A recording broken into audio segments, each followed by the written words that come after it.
प्रवीण भाई का बहुत बहुत आभार। प्यारा साथियों, सभी को हर हर महादेव। मेरा ये मानना है कि आज हम भारत की शिक्षा व्यवस्था पर जो चर्चा करने के लिए एकत्रित हुए हैं वो वास्तव में भारत की शिक्षा व्यवस्था है ही नहीं। और आज हमारा देश शिक्षा को लेकर के उस स्तर पर पहुंच चुका है जहां हमें किसी को शिक्षा के महत्व को समझाने की आवश्यकता तो नहीं है, कम से कम। और भारत की अपनाई शिक्षा नीति को देश की आज़ादी के बाद लोगों के जीवन स्तर में काफ़ी सुधार भी हुआ है, ऐसा हम सभी का मानना है। शिक्षा को लोगों को कामयाबी के साथ जोड़ा जाता है। आप किसी से भी कहेंगे तो फिर हर कोई कहता है कि पढ़ लिख लो बेटा, नहीं जीवन में कुछ नहीं कर पाओगे। लेकिन उसके बाद भी अपनाई गई नीति में मुझे कुछ कमियां नज़र आती हैं जो मैं आप सभी के सामने प्रस्तुत करता हूँ। जीवन स्तर तो सुधरा है, लेकिन अभी भी विश्व के अनुसार हम अभी भी दुनिया से पीछे हैं।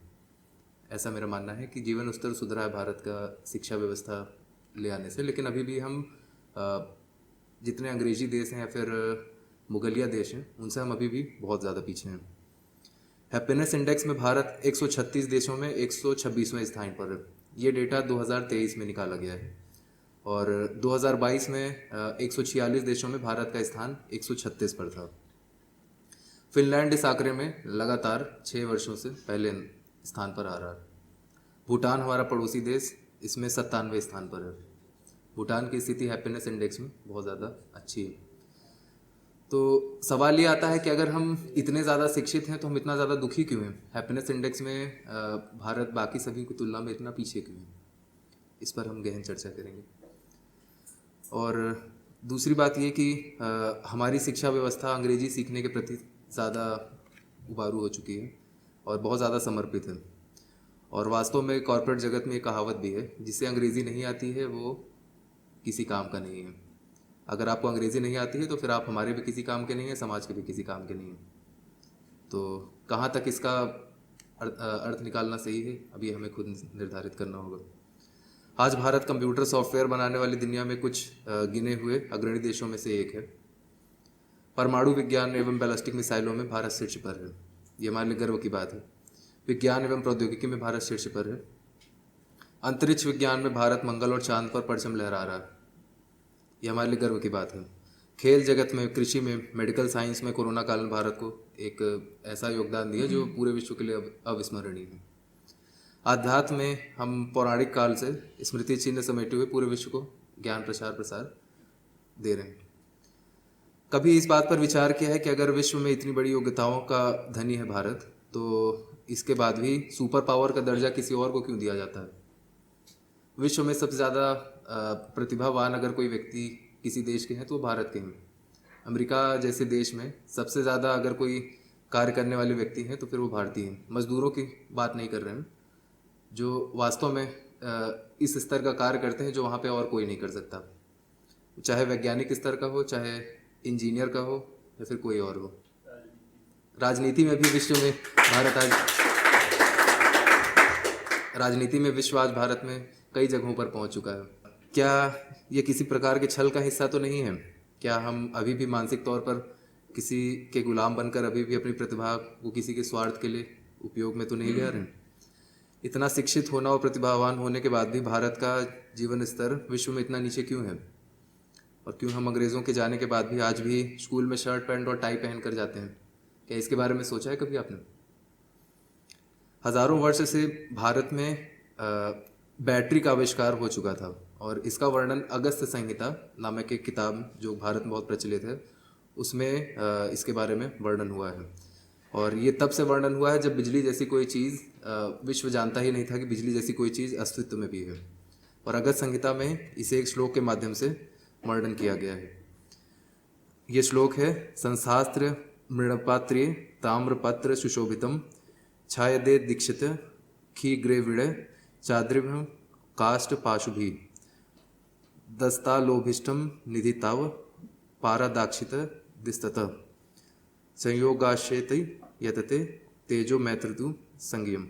इसका अर्थात है, मयूर रूपी नीले रंग के कॉपर सल्फेट के तांबे पात्र में डाले गए लकड़ी के छड़ से बर्तन के पारे को डालें और बिजली का प्रवाह जिसमें से 1.138 वोल्ट का होगा, जिसे आज हम हेल्महोल्ट्ज़ फंक्शन के नाम से जानते हैं। हेल्महोल्ट्ज़ ने भी इसी की व्याख्या अपनी पुस्तकों में की थी। सृष्टि की उत्पत्ति के पहले ही दिन ईश्वर ने बड़ी संख्या में अमैथुनी सृष्टि के उत्पन्न स्त्री पुरुष में 4 सबसे अधिक पवित्र आत्माओं अग्नि, वायु, आदित्य और अंगिरा को एक एक वेद का ज्ञान दिया था। यह वेद ज्ञान सभी सत्य विद्याओं की पुस्तकें हैं। ईश्वर चेतन तत्व व सर्वव्यापक होने के बाद भी सृष्टि के समस्त ज्ञान व विद्याओं का आदि स्रोत है। उससे अपनी उसी ज्ञान विद्या सामर्थ्य जड़ के कारण प्रकृति के इस संसार को बनाया है और चला भी रहा है। इसाक न्यूटन जो इंग्लैंड में पैदा हुए थे और आर्किमिडीज और गैलीलियो जो इटली में पैदा हुए थे जैसे वैज्ञानिक विगत 500 से लेकर 2300 वर्षों के अंदर ही धरती पर आए।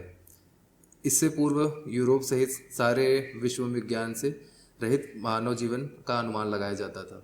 उनका ये मानना था कि शायद यूरोप या उस तरफ कोई और शायद मानव रहता होगा। उनका उधर कोई आना जाना नहीं था, वो दुनिया के बारे में अनभिज्ञ थे। उनको नहीं लगता था कि यहाँ पे कोई दुनिया भी होगी। दूसरी ओर महाभारत युद्ध के समय भारत की राज व्यवस्था पर विचार करते हैं तो देखते हैं कि हमारा देश धन्य धान्य वैभव व वैज्ञानिकी उत्पन्नति से समृद्ध था। महाराज युधिष्ठिर ने राजसूय यज्ञ कर स्वयं को चक्रवर्ती राजा घोषित किया। चक्रवर्ती राजा ही घोषित नहीं किया बल्कि अपने पास आधुनिक हथियार और कई सारे ऐसे ब्रह्मास्त्र, आग्नेयास्त्र का वर्णन भी किया था। मैंने बैटरी के बारे में बताया था, अब मैं बता रहा हूँ विमान शास्त्र के बारे में। विमान विद्या का प्रमाण। विमान विद्या का प्रमाण हम वाल्मीकि रामायण में देख सकते हैं। रावण का एक यान था जिसका नाम था, क्या नाम था? पुष्पक विमान। पुष्पक विमान के अंदर एक खासियत थी, वो अपने साइज़ को बदल सकता था। वो कभी भी छोटा हो सकता था, बड़ा हो सकता था, कहीं पे भी लैंड हो सकता था, कहीं से भी ऊपर उठ सकता था वो। आज की हमारी आधुनिक विज्ञान में हेलीकॉप्टर या कोई भी ऐसा यंत्र नहीं बना है जो अपने हिसाब से साइज़ को छोटा या बड़ा कर सके। पुष्पक विमान के अंदर ये खासियत थी कि उसमें 20 से 25 से 100 लोग, अगर संख्या कम है तो 2 लोग भी उसमें बैठ जाएंगे तो आसानी से उड़ान भर सकता था। वो बिना किसी ईंधन के चलता था, सौर ऊर्जा से चलता था या किसी मैग्नेटिक एनर्जी से चलता था। उसके बारे में हम अभी तक समझ नहीं पाए, हमारी विज्ञान अभी वहाँ तक तरक्की नहीं कर पाई है। भूगोल और पृथ्वी का ज्ञान। अरबों वर्ष पूर्व शिल्पी लोग पृथ्वी के चक्कर को, परिधि और दूसरे अन्य देशों की दूरी का पता किया था अरबों वर्ष पहले। लेकिन उससे भी पहले भारत से निकलकर मिस्र और यूरोपीय देशों में ये चीज़ें गई थी। और प्राचीन वैदिक काल में हर घर में पानी को भाप से चलने वाले विमान थे। हर घरों में पानी के भाप से चलने वाले विमान होते थे। भाप से चलने वाले विमान की स्पीड कम होती थी और वजन भारी होता था। यह बात महत्वपूर्ण है, वह प्रदूषण नहीं फैलाते थे। इसलिए हमारे यहाँ शिल्पी इंजीनियर लोग इस तरह के ईंधन को चुनते थे जो प्रदूषण न फैलाए। मनुस्मृति व महाभारत में भी हमारे देशों के लोग विमान आदि से जाते थे। समुद्र में ऐसे जाते थे जो भाप से चलता था और उनके समुद्र। इस तरह हमने विज्ञान में बहुत तरक्की हासिल की और विश्व में हम इस मामले में बहुत आगे हैं। इस विज्ञान पर हम बाद में विस्तृत चर्चा करेंगे। फिलहाल में ये सिद्ध हो रहा है कि हमारी प्राचीन शिक्षा व्यवस्था विश्वव्यापी रही थी और जिसे हमसे छल द्वारा बंदी बनाकर उसका इस्तेमाल किया गया और इतिहास का बदल कर अपने आप को सर्वव्यापी बताकर अपने लाभ के लिए इस्तेमाल किया जा रहा है। भारत की सबसे बड़ी शिक्षा व्यवसायी बायजू कंपनी, मैं नाम नहीं लेना चाहता था लेकिन मुझे लेना पड़ रहा है, जो कि अमेरिकी पैसों से भारतीय बाजार में व्यवसाय कर रही है। और अभी आपने अखबारों में और न्यूज़ चैनलों में देखा होगा बायजूस की डूबने की खबरें आ रही हैं। वो खबर और कुछ नहीं है, उसमें केवल ये हुआ है कि जो अमेरिका की कंपनियां इसमें पैसा लगाई हुई थी, अपना व्यापार का कार्यकाल पूरा होने पर वो अपना पैसा वापस निकाल ली और कुछ नहीं हुआ। हमारे यहाँ से लोगों को वो शिक्षा के नाम पर लूटे और अपना पैसा वापस लेकर के चले गए।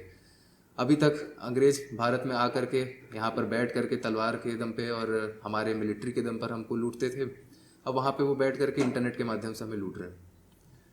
हमारे हाथ बंधे हुए हैं, हम भी शर्ट पैंट टाई पहन करके जी sir, yes sir, okay sir लगे हुए हैं कि हाँ आप हमारे कल्याण के लिए काम कर रहे हैं और जो भी कर रहे हैं हमारे लिए अच्छा ही कर रहे हैं। अंग्रेज को भारत केवल भौतिकी रूप से छोड़े हैं लेकिन अभी भी मानसिक रूप से हम उनके गुलामी के शिकार बने हुए हैं। हमें इस पर जल्दी सजग होने की आवश्यकता है और सभी को जागरूक भी करना। हर हर महादेव। धन्यवाद।